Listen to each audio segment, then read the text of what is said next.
Vocês gostam de desgraça, né? Vocês gostam de desgraça. Se eu botar aqui assim o motor V6 mais maravilhoso que a Audi e a Porsche fabricou, ninguém clica. Agora, se eu mostrar para vocês o mesmo motor desmontado para falar de tragédia, vocês clicam. Por isso vocês estão aí. Tô errado? Não tô. Então vamos aproveitar. Estamos em serviço aqui com o EA839, um V6 turbo e biturbo, dependendo da versão, fabricado e concebido pela Audi e Porsche. E o mesmo vale para o EA825, que é a versão V8, de uma espécie de irmão, não gêmeo, mas um irmão maior. Enfim, vamos falar de um dos problemas aqui só nesse vídeo. Na verdade, eu tenho essa geração de motores para serem abertas aqui na Vanguard. Eu tenho dois carros com o mesmo motor, com problemas diferentes que vão ser abertos, e esse vai ser o vídeo desse carro aqui. Vamos aproveitar também para dar uma olhada na construção e na engenhosidade que os caras foram obrigados a fazer para deixar esse motor complacente, ou para fazer com que esse motor cumpra com as legislações restritas de normas aí de emissão e eficiência europeias, certo? Os caras se viraram no 30, complicaram o negócio a um nível que é totalmente questionável se vale a pena, né, a complexidade, e criaram novos problemas. E agora eles estão quebrando por causa desses novos problemas, da complexidade. Enfim, esse é o assunto do vídeo. Antes de começar ele, considere agora se inscrever no canal, ativa as notificações, já deixa a curtida, que aí você me ajuda. Eu tô aqui sábado gravando vídeo para você, para mostrar essas coisas aqui exclusivas, e aí você deixa a curtida, e no outro sábado eu vou gravar outro vídeo para você, porque você deixou a curtida agora, entendeu? E vem com a gente. Clica no curtir agora, quanto mais curtidas, mais vídeos. Essa é a lógica. Então vamos lá, senhores. O nível de complexidade que a gente está chegando agora nessas gerações, esse daqui é um motor de 2016 em diante. Equipa Audis e Porsches. Eu estou falando aqui de Audis da família MQB Evo, ou seja, estou falando de Q5, estou falando de Q7, estou falando de A5, S4, estou falando de RS4, numa versão também, na mesma origem aqui, na mesma coluna vertebral. Hoje o vídeo vai ser legal, vocês vão ver. Já estou errando as palavras já no início. Mas também equipa veículos da Porsche. O mesmo motor, a mesma família de motor EA839 nós vamos ver em Macans, em Cayennes e em Panameras, certo? No nosso exemplar aqui nós temos uma Audi Q5 com o EA839 com seus 6 cilindros dispostos em um V de 90 graus, na deslocamento de 3 litros. E sempre que a gente tem o EA839 com 3 litros de deslocamento, nós estamos falando da versão com uma turbina apenas, certo? A outra variável seria seu deslocamento de 2,9 litros acoplados a um sistema biturbo, certo? Geralmente a gente fala que os modelos de entrada, certo? SQ5, S4, S5, Cayenne S, Macan S, vem com motor de 3 litros e uma turbina só. E nas versões de performance, né? Panamera, as versões GTS desses carros, o RS4 e o RS5, tem essa versão com as duas turbinas. A ideia das duas turbinas é diminuir o turbolag que a gente encontra aqui em relação a uma turbina só, que essa daqui ela tem que ser maior, né, para ela ter eficiência para esse motor de 3 litros encher ali em médias mais ou menos, né? Que é o que todo mundo, a legislação exige dos motores aí que estão sendo fabricados. E eu já vou entrar nessa questão da legislação, né? Porque o que eu vou mostrar aqui para vocês é assim, é um motor extremamente complexo. Tá? A gente não tem, por exemplo, no sistema de arrefecimento, nós não temos uma básica válvula termostática simples que vai abrir mecanicamente e uma bomba d'água. Não, aqui a bomba d'água ela é comandada. Eu posso desacoplar a bomba d'água do motor, a válvula termostática também é comandada e o circuito de água aqui desse motor ele é dividido entre o cabeçote e o bloco. E dependendo da fase de aquecimento, por exemplo, a água para de circular dentro do motor. O motor está ligado, a bomba d'água está desacoplada, as válvulas estão fechadas e a água fica presa aqui dentro do motor para que o motor aqueça rápida né, rapidamente. E aí, dessa forma, com o motor aquecendo rapidamente, você acaba tendo uma eficiência melhor de combustão e, portanto, o motor emite menos combustível. Então entra no sistema de arrefecimento, por exemplo, uma bomba d'água comandada, uma válvula de fechamento de circulação entre cabeçote e bloco, uma válvula termostática, a válvula fica aqui, a válvula termostática é essa, a válvula de circulação é essa daqui. Mais de um sensor de temperatura, né?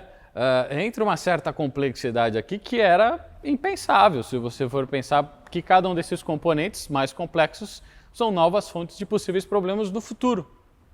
Né? Aí você vai dizer, burro do engenheiro, já ouvi isso, quantas vezes eu escuto isso, né? Burro o engenheiro que complicou essa merda. Ou o cara, eu posso falar merda? O culpa era do cara que projetou isso aqui tão complexo. Por que ele não simplifica? Porque as coisas não são simples hoje assim, né? Ou também, não, isso aqui é burro, é o cara da Audi, porque você comprou um carro Audi é uma bosta, né? Quantas vezes eu já ouvi isso daí, certo? Não, mas o meu motor está na Porsche. Aí você vai perguntar para o porcheiro, né? Eu tenho porcheiros muito legais aqui, são clientes de longa data, cara, todos os perfis, cara que ganha campeonato, cara que usa o carro no dia a dia e tal. Aí eu venho e falo assim, tem porcheiro chato, né? Aí você fala, não, por quê? Por que o porcheiro é chato? Porque o porcheiro vai falar, não, mas isso aqui é um Porsche, isso aqui não vai quebrar, porque isso aqui é a engenharia, o ápice da engenharia alemã, e o engenheiro alemão é um deus, se ele é da Porsche, ele é um deus, porque ele não erra. Enfim, todo esse blá blá blá aí que eu tô cansado de escutar, porque a minha experiência é outra. Quando eu tô nesse ponto aqui, isso aqui podia ser um motor de uma Cayenne. Eu falei para vocês que eu puxei de uma SQ5. Eu não mostrei a SQ5, mostrei? Não mostrei. Mas eu podia ter puxado uma Cayenne e falar que isso aqui é um motor da Porsche. Aliás, iam clicar mais no vídeo se eu estivesse falando isso, né? Porque aí eu ia estar falando mal de Porsche, os caras ficam putos quando eu mostro essas coisas na vida real, né? Enfim, senhores, de quem é a culpa? A culpa é sua. Você é culpado por essa bosta aqui, ó. Por essa complexidade externa. Porque você está elegendo os caras que estão fazendo as legislações que obrigam os caras a desenhar novos projetos aqui e deixar um negócio complexo para que o motor, assim, ó, passe num corredor, motor, né, o Maguila passar por um corredorzinho assim, ó, desse tamanhinho, certo? Que ele tem que operar ali enquanto ele está no prazo de garantia, pelo menos, né? E aí são adicionados esses serviços, é culpa sua mesmo, não é do engenheiro, não é da Audi, que não existe, a Audi não existe, ok? A Audi ela é uma criação, é uma abstração, existem as pessoas e os processos lá dentro da Audi, certo? Nossa, olha onde eu estou entrando nesse vídeo. Em resumo, a culpa é sua, você que participa da festa da democracia, vai lá, cria essas legislações, os caras têm que criar os mecanismos aqui e você que paga a conta no final. Certo? E de certa forma eu vivo disso hoje, tá? Então eu não estou reclamando, apesar que o tom da minha voz pode estar parecendo que eu estou reclamando, eu não estou reclamando. Entendeu? Tá bom, vamos voltar para o motor, que o canal é sobre mecânica e não antropologia e sociologia. E o que ele está fazendo aqui? Esse é um problema que a gente vê frequente, não é a primeira vez que eu escuto sobre isso, não é a primeira vez, é a primeira vez que eu vou mostrar aqui pelo menos no canal para vocês. Mas esse problema acontece tanto na Porsche quanto na Audi, nos carros que utilizam esse motor aqui dessa geração. Eu recebo o carro aqui na oficina com um barulho horrível no motor, certo? O motor batendo, né? Plá, plá, plá, plá, falhando, extremamente fraco. E num ponto assim, ó, que você escuta o negócio e você fala, assim, ó, o barulho era tão horrível, assim, ó, que ele dava calafrios assim, ó, quando você vê ele ligado, né? E, enfim, o carro descarrega aí, nós notamos que vem mais do banco direito, se eu não estou enganado aqui, já nem lembro mais. Mas o problema pode dar nos dois lados, certo? Porque a peça que deu problema daquele lado também tem aqui desse lado. E acontece que o complexo sistema de admissão desse carro, desse motor, certo? A gente tem um motor aqui que ele não trabalha no ciclo Otto, né? O ciclo Otto é o ciclo clássico de combustão, que nós temos as 4 fases de combustão. Estou falando aqui de admissão, estou falando de compressão, estou falando de expansão e estou falando de exaustão, certo? Então, o movimento do pistão, duas viradas lá do virabrequim, e esse não é um motor que opera nesse ciclo. A gente tem aqui a Audi sendo obrigada a trabalhar com um ciclo mais eficiente. E dessa forma, isso é uma vantagem, porque esse motor é mais eficiente do que um motor simples de Maverick, por exemplo, né? Ou de Ranger V6, que trabalha no ciclo Otto. Esse aqui é um motor que trabalha num outro ciclo, com um outro nome, de um sobrenome de um outro cara. Em resumo, ciclo Miller, certo? Eu não sei se vai dar para explicar ciclo Miller nesse vídeo aqui. Talvez. Vamos quando a gente entrar aqui nos comandos, certo? Mas em outras palavras, é um motor turbo comprimido que opera no ciclo Miller, que é um ciclo um pouco mais eficiente. Em outras palavras, o motor consegue te entregar mais trabalho consumindo menos combustível. Ok? Certo, como é que ele faz isso? Ele trabalha aqui no sistema chamado AVS, o sistema Audi Valve Lift System, certo? Que começa lá no meio do início do século e aqui já na sua terceira geração trabalha com perfis diferentes na parte de levante de válvula de admissão, certo? E o AVS no início, na verdade, começa na exaustão para ajudar o turbo a carregar melhor e aí eles transferem isso para a parte da admissão para melhorar aquela questão da compressão dentro do ciclo de compressão ali do cilindro, para melhorar a eficiência desse motor. E aí você me pergunta, o que é ciclo Miller e o que isso tem a ver com o problema? Aí eu falo, vamos ver de perto. Então vamos lá, senhores, vamos lá. É a 839, a parte da exaustão está aqui no meio do bloco, eu tenho a turbina aqui. Muito bacana também porque não tem coletor de admissão, a turbina está parafusada no bloco. Isso porque o coletor de exaustão ele está dentro do bloco. Para que isso? Para que os gases de exaustão tenham contato com a água e isso faça com que o motor tenha um ciclo de aquecimento mais curto, né? E atinja aquela parte de eficiência e baixe as emissões mais rapidamente. Então eles fizeram essa integração, a gente vê lá no EA888 de terceira geração, o motor do GTI começou com isso. Inclusive o GTI tinha o AVS, mas o AVS no GTI estava na parte de exaustão, certo? Na parte ali para ajudar a carregar a turbina, etc. E o GTI era um motor também de ciclo Otto normal, certo? Aqui a Audi ela mantém essa questão do coletor de exaustão integrado no cabeçote para fazer esse aquecimento mais rápido, né? Lembrando que também a água não circula dentro do motor quando você está ligando o carro de manhã, porque a bomba d'água está parada, ela está desconectada do motor. E se a gente ver aqui na parte inferior, né, que a gente tem aqui ó, buraco das velas, onde vão as bobinas vão aqui. Aliás, se você dá uma olhada na bobina por fora, parece a bobina do GTI. Né? Depois aqui a gente tem os bicos injetores, certo? E aqui eu tenho esses 3 buracos aqui. Ó. Ué, se eu ponho a bobina aqui, se eu ponho o injetor aqui, para que serve esse buraco? Esse é o buraco do atuador do AVS, que é esse cara aqui, certo? Isso aqui na verdade são 2 bobinas que vão estar ligadas a 2 pinos, certo? O módulo de injeção, ele vai mandar uma informação para um dos pinos sempre trabalhar, certo? Então ele ou vai trabalhar com esse pino ou com esse pino. E esses pinos, eles têm contato direto com 2 canais que nós temos aqui no comando de admissão. Agora eu vou tirar a tampa e o comando vem junto da tampa. Aí você fala o quê? Então eu tenho aqui ó, a tampa de válvulas, eu tenho o comando de admissão e nós temos lá os 2 pinos, certo? Então, entre as palavras, esse cara vai atuar exatamente aqui ó, nesses 2 canais, né? E dependendo do pino que tiver levantado, ou o pino que vai entrar aqui na canaleta, isso vai fazer com que esse comando ele gire e ele caminhe aqui dentro dessas estrias. E se a gente dá uma olhada no perfil do comando, nós temos 2 perfis de comando aqui. Então, dependendo do pino que tiver levantado, ele vai guiar o caminho aqui, conforme o comando estiver rodando. Se isso daqui vai trabalhar aqui, no caso a gente tem esse perfil mais atrasado, mais lento, com essa rampa um pouco menor aqui em contato com as 2 válvulas de admissão que vão estar aqui. Ou a gente tem o segundo perfil que está deslocado aqui para o lado e não vai ter contato com as válvulas, certo? A haste das válvulas ficam aqui, que são esses 2 perfis com lobby maior aqui, certo? Então eu tenho aqui esse perfil, que é o perfil comum de qualquer carro aí a combustão, de ciclo Otto, tal. E eu tenho esse perfil com essa rampa de abertura um pouco mais lenta, um levante menor, a altura desse cara é maior do que desse, né?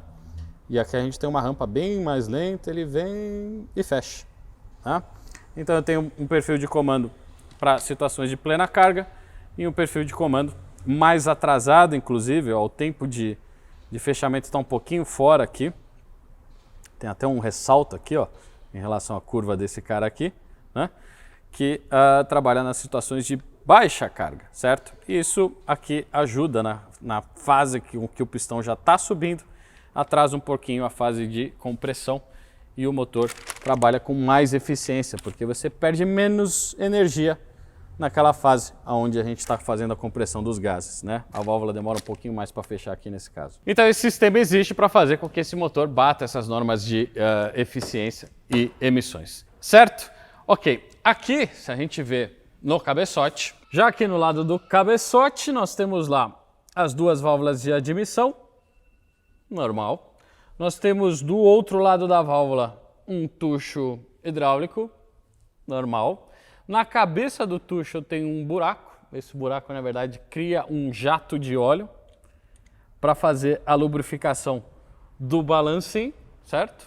Que fica em contato aqui entre o tucho e a válvula e tem contato direto com o comando, certo? O comando ele vem e empurra aqui e ele desliza nessa roda. Isso daqui é uma área de extrema pressão que a gente fala, é um ponto crítico para a lubrificação.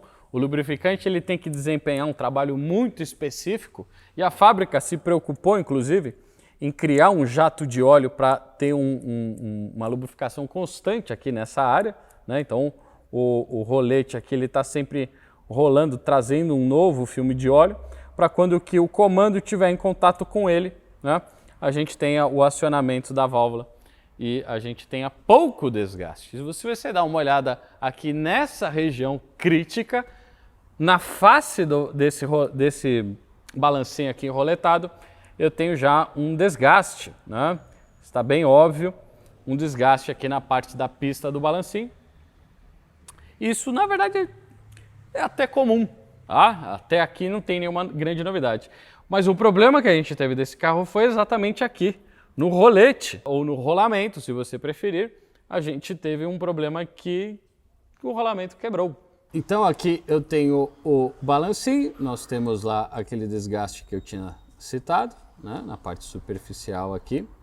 Quando eu fico mostrando aquelas tabelas com os gráficos de óleo, né, uma das partes relacionadas ali a desgaste está justamente pensando nessa área aqui, né, de atuação entre o comando. O lobby do comando ele vai rolar aqui em cima do rolete, certo? E essa é uma área crítica de lubrificação que nem eu já citei. Né? Então muita força passa por aqui, certo? Bom, se você dá uma olhada aqui, ó, no rolamento, aqui eu tenho umas espécies de agulhas, né? Ou mini cilindros lá dentro do rolamento. E esse ponto aqui onde a gente tem prensado, né? A gente tem o eixo do rolamento. Isso faz com que o rolamento deslize aqui por dentro do balancim, que trabalha lá entre a válvula e o tucho, né? Trabalha aqui nesse sentido, certo? Acontece que o balancim ele acaba quebrando, olha lá. Perceba que esse eu tenho o balancim girando aqui fora do eixo, eu não consigo fazer isso com ele está preso aqui.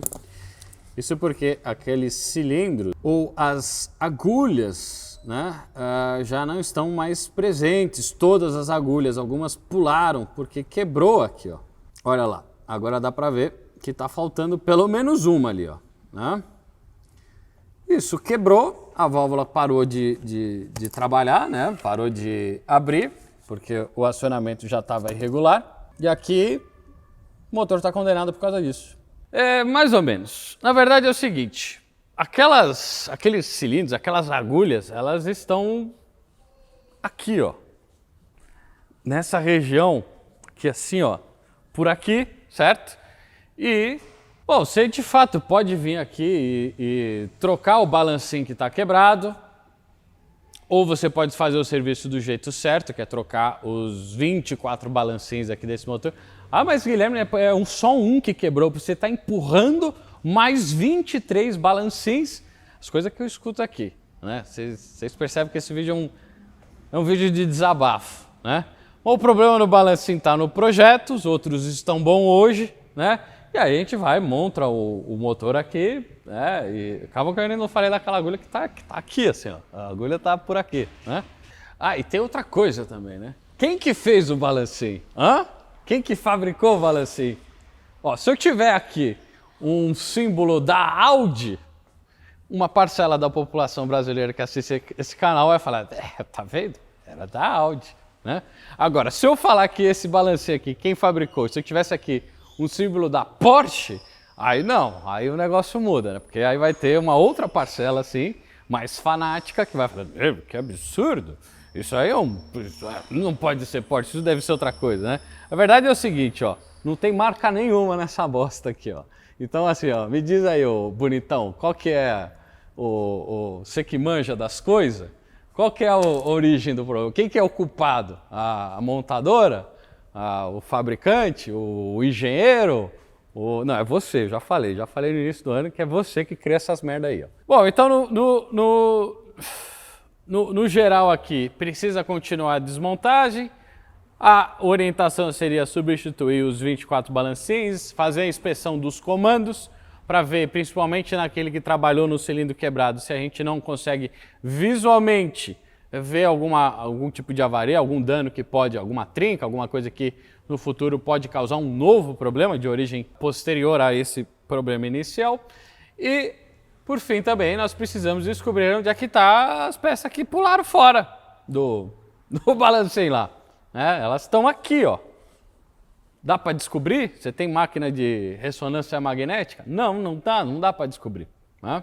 E aqui a gente precisa fazer a investigação mais profunda. Nós precisamos desmontar mais esse motor, caçar aquelas peças, começando aqui pelo cárter, obviamente, mas pode ser que não apareça nada. Né? E aí o problema vai estar por aqui. Ou nada, não tem outra opção aqui. Ninguém, em sã consciência, vai fechar esse motor aqui correndo um risco desses, certo? De fechar tudo, investir um dinheiro, juntas, parafusos, comandos, balancinhos, tudo novo aqui e depois ver o que acontece, né? Ainda mais, imagina isso aqui estourando lá no meio da rodovia. Não é a ideia, certo? Então, o trabalho aqui vai continuar, né? A gente precisa fazer essa investigação. No final, é isso. Eu tive que criar um vídeo aqui para vocês. Eu ia falar de áudio VC, mas eu ia falar, puta, mais um daqueles vídeos que a gente fica lá no mimimi, no bobobó, do não sei o quê. Aqui a gente ainda, eu peguei o carro no meio do serviço, a gente ainda vai ver para onde que vai ser caminhado aqui o diagnóstico, né? Uma vez identificada pelo menos o problema inicial do carro, agora a gente precisa discutir as consequências desse problema. E ver se vale a pena andar aqui com o serviço ou não, conversando inclusive com o próprio cliente, obviamente. E algumas outras curiosidades que a gente pode falar aqui desse caso é que eu já escuto aí a gente tem o que a gente chama de rádio peão, né? Rádio peão é os bastidores das oficinas, sejam elas concessionárias ou oficinas independentes como a Vanguard, dos técnicos que trabalham entre essas oficinas e a gente troca muita informação, né? E eu já venho escutando problemas dessa natureza do comando há algum tempo, né? Já vi isso acontecer nas duas que eu já falei, Porsche e Audi. E uma outra curiosidade também, né? Falando já disso. Aqui a gente vai precisar de uma ferramenta de faseamento. Botar o motor de faseamento, a gente tirou os comandos, né? Então a parte de cima aqui depois vai precisar ser casada com a parte de baixo, né? Movimento dos pistões com a abertura das válvulas aqui em cima, certo?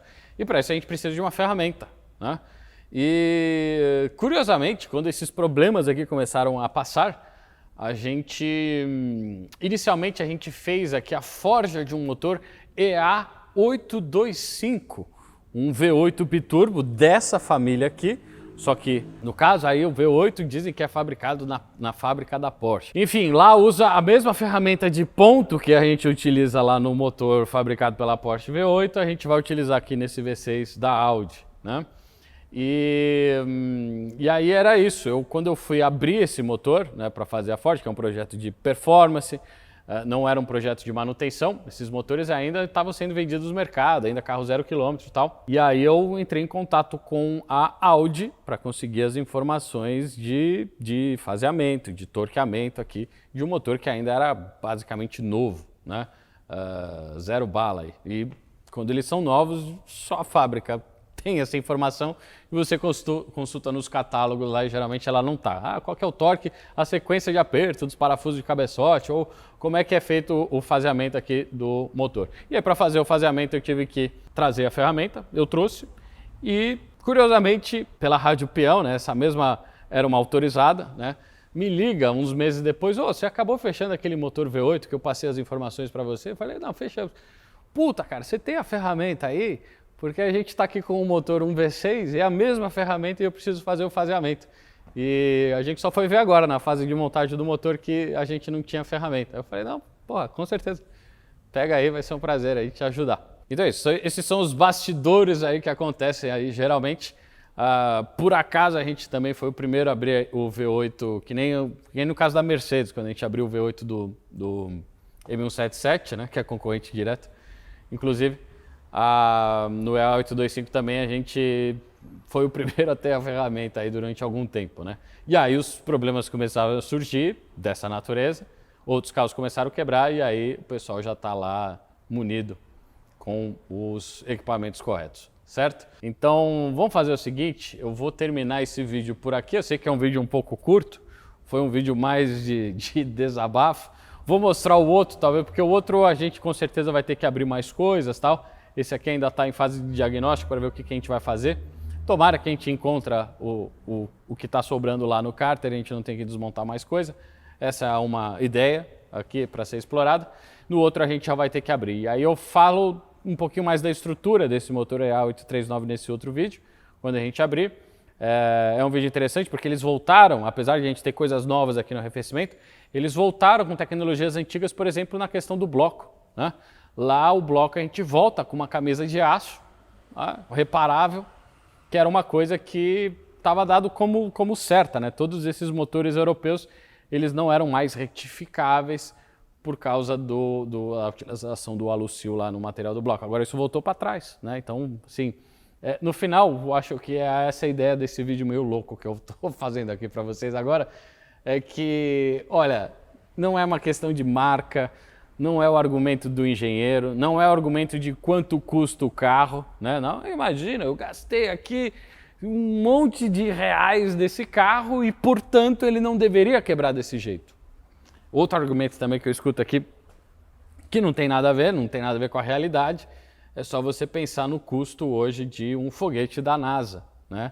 O argumento é, quanto mais eu gasto, menos problema vai dar, certo? Então, nesse argumento, o foguete da NASA nunca explodiria e o Renault Twingo nunca sairia da concessionária. Porque o Renault Twingo é mais barato, entendeu? Esse é um outro argumento falso, junto do argumento de que é a montadora a causa e a criadora desses problemas, ou o projetista do motor, que é o causa e criador desses problemas. No final, o que eu quero chegar aqui na conclusão, tendo em vista a prática e eu tendo em vista diversos casos que nós trabalhamos aqui todos os dias, né? A verdade é que ninguém sabe nada, tá? Então, se você se apoia nessas muletas imbecis de valor do carro, quem fabricou, o não sei quem do não sei quem que falou, esquece, o negócio quebra e a gente conserta conforme os problemas vão surgindo, né? E é isso, essa é a conclusão desse vídeo. Eu tô de saco cheio, hoje é um fim de semana daqueles meio ácidos e essa acidez vazou pro vídeo. E no final aí também eu vejo assim um monte de gente, assim, quando a gente solta esses vídeos, né, assim, apontando os culpados com uma certa pompa, assim, né, não, porque é da montadora tal, não, foi um engenheiro que projetou errado. Não, porque é a oficina que não sei o quê, né? Tem esses argumentos assim. E no final eu falo que vocês não sabem porra nenhuma, beleza? Quem criou essa merda dessa complexidade aqui foram vocês. Eu tô apontando dentro pra vocês. Podia aqui ter só um comandinho sem variador, podia ter aqui só uma bomba d'água simples, uma válvula termostática que abria, que é uma mola que expande quando a temperatura passa de um certo nível. A temperatura de operação desse motor podia ser abaixo de 90, né? E não os 105, 110 que ele vai operar aqui. Enfim, é isso. Tô cansado. Não esquece também de entrar aqui na loja avanguer.com.br para você comprar essa camiseta. Prometo que o pH dessa camiseta não vai ser assim tão baixo quanto o desse vídeo, né? E não me levem a mal, né? Ainda pensar assim, que eu fiz um vídeo só para falar de merda, né? Porque também é aquela coisa que eu falei no início do vídeo. Se eu fosse mostrar toda a engenhosidade que os caras tiveram aqui para projetar esse motor, fazer esse sistema complexo de arrefecimento, sistema complexo do ciclo Miller, né? Vocês não iam clicar. Imagina se eu fizesse um vídeo de ciclo Miller. Ninguém ia clicar, velho. E aí eu ia estar perdendo meu tempo e vocês também o de vocês. Esse vídeo ficar por aqui. Eu sou o Guilherme e essa daqui é a Vanguard.